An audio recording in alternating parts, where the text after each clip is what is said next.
উত্তর কলকাতার এক শান্ত সকালে বেলগাছিয়া ব্রিজ রোডের বাতাসে হঠাৎই একটা অন্যরকম স্পন্দন জাগে।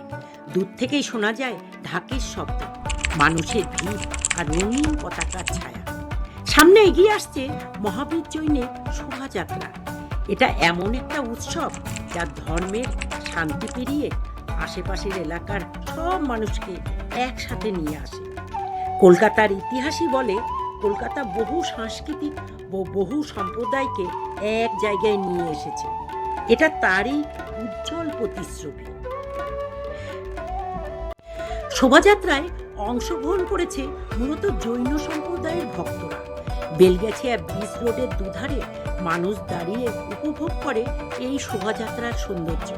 হিন্দু, মুসলিম, শিখ, খ্রিস্টান, জৈন সবাই একসাথে এক অনুষ্ঠান উপভোগ করে। এই মিলনই তো কলকাতার শক্তি। কারো চোখে বিস্ময়, কারো মুখে আনন্দ, আবার কারো কারো মনে এক অদ্ভুত শান্তি, যেন ধর্মের ভাষা আলাদা হলেও ভক্তির অনুভূতি সবার এক। প্রতিটি পদক্ষেপ যেন একটা প্রার্থনা। এই পথ চলা শুধু ধর্মীয় নয়, এটা এক ধরনের সামাজিক বন্ধন।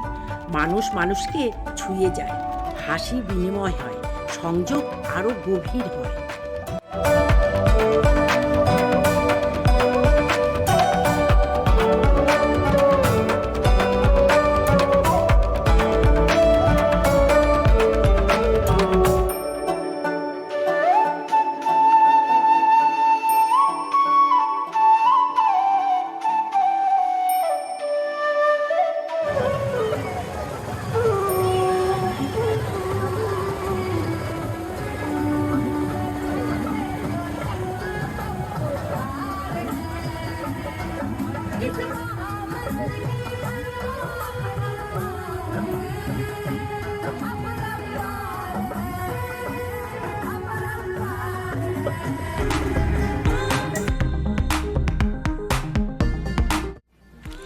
এই শোভাযাত্রার গন্তব্য কলকাতার ঐতিহাসিক রত্ন পরেশনাথের জৈন মন্দির।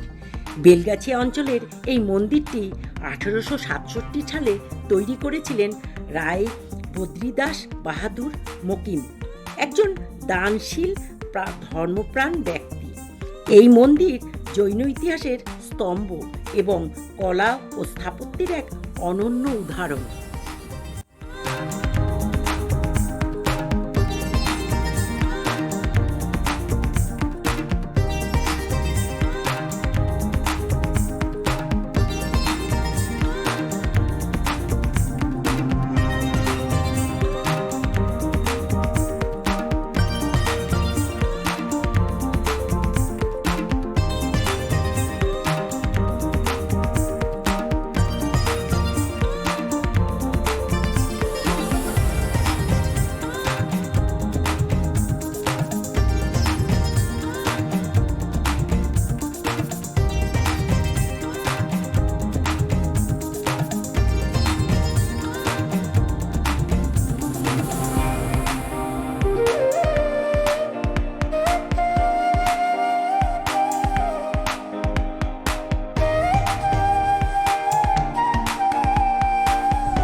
এই উৎসব শেষে শোভাযাত্রা এসে দাঁড়ায় মন্দিরের সামনে।